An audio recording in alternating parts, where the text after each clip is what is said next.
enterrando Jesus no barco, estando em alto mar, junto com seus discípulos, o Evangelho pregar, e uma grande tempestade sobrevém aquele mar. Seus discípulos, com grande medo, se puseram a clamar: salva-nos,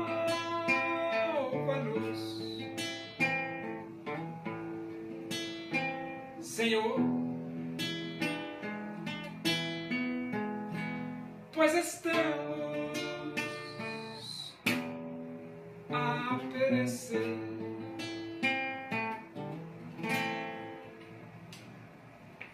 Vamos abrir a Bíblia Sagrada?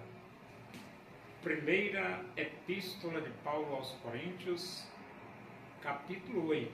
Nós vamos ler do versículo 1 até o versículo 13. Diz assim as Escrituras Sagradas, a Palavra de Deus. No que se refere às coisas sacrificadas a ídolos, reconhecemos que todos somos senhores do saber. O saber ensoberbece, mas o amor edifica. Se alguém julga saber alguma coisa, com efeito não aprendeu ainda como convém saber. Mas se alguém ama a Deus, esse é conhecido por ele. No tocante à comida sacrificada a ídolos, sabemos que o ídolo de si mesmo nada é no mundo e que não há senão um só Deus. Porque, ainda que há também alguns que se chamem deuses, quer no céu ou sobre a terra, como há muitos deuses e muitos senhores, todavia para nós há um só Deus, o Pai de quem são todas as coisas e para quem existimos, e um só Senhor, Jesus Cristo, pelo qual são todas as coisas e nós também por Ele.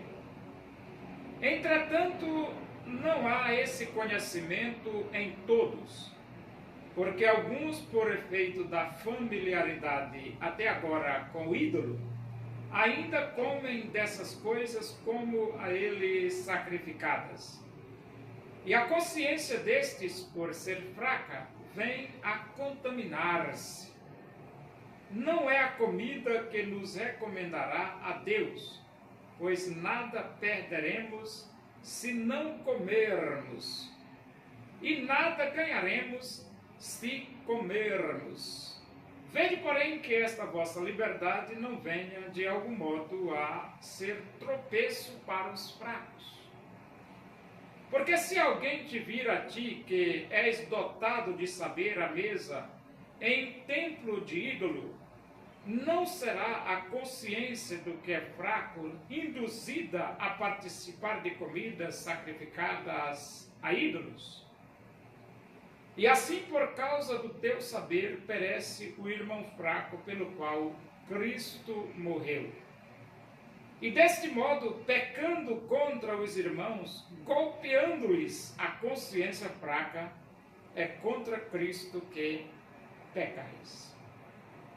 E por isso, se a comida serve de escândalo a meu irmão, nunca mais comerei carne, para que não venha a escandalizá-lo. A idolatria, ela sempre foi muito forte entre as nações veterotestamentárias. A única nação que era livre da idolatria era Israel. Mas Israel também se deixou contaminar pela idolatria. E foi por isso que veio a disciplina divina sobre a nação de Israel. Agora, nós sabemos que o ídolo não é nada. Todo mundo sabe que o ídolo não é nada. Nada, por que não nada? Porque o ídolo não fala, o ídolo não vê, o ídolo não sente cheiro, o ídolo não ouve, o ídolo não tem inteligência, o ídolo não anda, o ídolo não é nada. Mas tem pessoas que, mesmo o ídolo não sendo nada, elas resolvem ser idólatras. Ser idólatras. Elas resolvem adorar ídolos. E então Paulo, no primeiro versículo, diz: no que se refere às coisas sacrificadas a ídolos, reconhecemos que todos somos senhores do saber. Então Paulo estava convicto de que os irmãos de Corinto estavam conscientes com relação à idolatria. E ele diz: o saber ensoberbece, mas o amor edifica. Então você tem que fazer uma diferença entre o saber e o amor, né? Porque o saber ensoberbece, o amor edifica. Então você tem que seguir a estrada do amor. Por quê? Porque o nosso propósito é edificar o nosso semelhante. E nós não temos o propósito de nos ensoberbecer. Por isso que nós devemos seguir a estrada do amor, o caminho do amor. O saber ensoberbece, o amor edifica. Ah, mas eu não devo ser sábio? Claro que tem que ser sábio. Mas não permitir, você pode ser sábio e seguir o caminho do amor, em vez de ser sábio e seguir o caminho da soberba. E então ele diz: se alguém julga saber alguma coisa, com efeito não aprendeu ainda como convém saber. Então aqui é que está o segredo. Como convém saber. Então você não vai usar o seu saber, para se ensoberbecer. Claro que não. Porque não convém você saber para se ensoberbecer. Tem lógica um negócio desse. E então ele diz: mas se alguém ama a Deus, esse é conhecido por ele. Olha aqui, olha o caminho. Amar a Deus. Amar a Deus. Você tem saber, mas segue o caminho do amor. E ele diz aqui no versículo 4, no tocante à comida sacrificada a ídolos, sabemos que o ídolo de si mesmo nada é no mundo e que não há senão um só Deus. Então nós temos esse conhecimento de que só existe um Deus. Não existe deuses, mesmo que as pessoas fabricam e falam sobre uma multiplicidade de deuses, mas de fato, verdadeiramente, na essência, só tem um Deus. O Deus, Criador dos céus e da terra. O resto não é Deus. É simplesmente uma idiotice de gente idiota, nada mais. Porque ainda que há também alguns que se chamem deuses, é claro, né? Alguns que se chamem deuses, quer no céu ou sobre a terra, como há muitos deuses e muitos senhores, isso é fato, né? Todavia para nós há um só Deus e o Pai, de quem são todas as coisas e para quem existimos, e o só Senhor Jesus Cristo, pelo qual são todas as coisas e nós também por Ele. Então, mesmo que as pessoas falam de muitos deuses, muitos ídolos, muita idolatria, conversam sobre isso e até mesmo tem muitos deuses na sua boca, na sua prática diária, mas nós sabemos que só existe um Deus.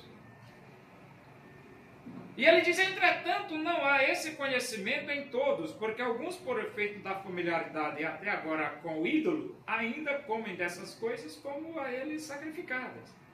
E a consciência destes, por ser fraca, vem a contaminar-se. Então, a familiaridade com o ídolo, leva a pessoa a comer coisas sacrificadas a ídolo, e a pessoa tem a consciência fraca, termina se contaminando. Mas Paulo diz no 9 o seguinte: vede, porém, ele diz assim, no versículo 8 ele diz: não é a comida que nos recomendará a Deus, pois nada perderemos se não comermos, e nada ganharemos se comermos. Então, o que é que Paulo está querendo dizer no versículo 8? A comida não faz diferença nenhuma no seu relacionamento com Deus. Se você comer, você não perde nada. Se você não comer, você não perde nada. Entendeu? Então, o seu relacionamento com Deus não depende de comer ou de não comer. Comer ou de não comer, não tem nada a ver com isso. Você precisa de comer porque você é um ser humano. E os ídolos? Não, o ídolo não é nada não. O ídolo é um pedaço de pau, rapaz. Um pedaço de bronze, um pedaço de prata, um pedaço de ouro. O ídolo não é nada. Então você não fica preocupado com ídolo. O que é que você quer com ídolo, rapaz? Entendeu? Ele diz aqui: vede, porém, que essa vossa liberdade não venha de algum modo a ser tropeço para os fracos. Então você tem conhecimento, sabe que o ídolo não vale nada. Mas só que você não tem que usar esse seu conhecimento para servir de tropeço para o fraco. Aí é que vem você seguir o caminho do amor, porque você sabe que não tem problema nenhum. Você comer ou você deixar de comer também não tem problema nenhum. Mas muitas vezes o fraco não tem esse conhecimento e você diz: então eu vou comer, não estou preocupado com o. Não. Siga o caminho do amor. Não escandalize o seu irmão. Mesmo que você ache que não é pecado nenhum, mas ele diz aqui no versículo 10: porque se alguém te vir a ti que és dotado de saber à mesa em templo de ídolo, não será a consciência do que é fraco induzida a participar de comidas sacrificadas a ídolos? Então, a pessoa dotada de saber, comendo aquela coisa, o fraco vê e ele se deixa levar por aquilo, porque ele é fraco. E é exatamente isso que Paulo está recomendando. Em vez de você se ensoberbecer e seguir pelo caminho da soberba, você segue pelo caminho do amor, que é renunciar pelo bem-estar do seu irmão, pela edificação do seu irmão. E ele diz: e assim, por causa de teu saber, perece o irmão fraco pelo qual Cristo morreu. Então, se você não respeitar a fraqueza e a falta de conhecimento do irmão, você termina fazendo o irmão perecer sem necessidade alguma, rapaz. Perece o irmão fraco pelo qual Cristo morreu. Então tem coisas que não tem problema nenhum você fazer, mas caso você faça na presença de um irmão fraco, você pode levar aquele irmão a perecer. E é bem aí nesse cerne que Deus pede para você seguir o caminho do amor. E que seria o caminho do amor? Você procurar edificar a vida do seu irmão e não se tornar uma pedra de tropeço na vida do seu irmão. E deste modo, pecando contra os irmãos, golpeando-lhes a consciência fraca, é contra Cristo que pecais. Então você jamais deve ter um comportamento que vai golpear a consciência fraca do seu irmão. Porque se você fizer isso, você está pecando contra Cristo. Você está renunciando o caminho do amor e percorrendo o caminho da soberba. E desde que você renuncie o caminho do amor e percorra o caminho da soberba, você está pecando contra Cristo. E por isso, se a comida serve de escândalo, ao meu irmão, nunca mais comerei carne para que não venha a escandalizá-lo. Então, nada de escandalizar o irmão. Dá para compreender?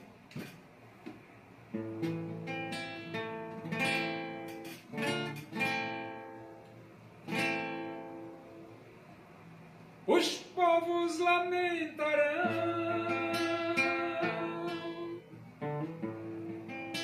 a vinda do Filho do Homem, pois não se arrependeram. Em Jesus eles não creram.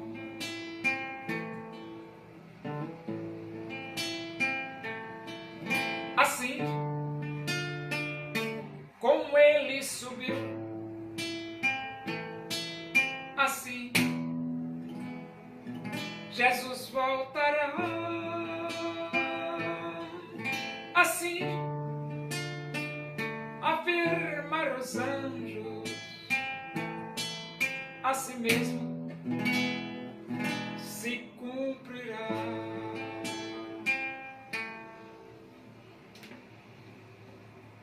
Oremos. Agradecemos a Deus por esse momento na tua presença e que o amor de Deus, a graça do nosso Senhor Jesus Cristo, a comunhão e a consolação do Espírito de Deus seja com todos nós aqui e com todo o teu povo em toda a face da terra, hoje e para sempre. Amém. Boa tarde, que Deus vos abençoe.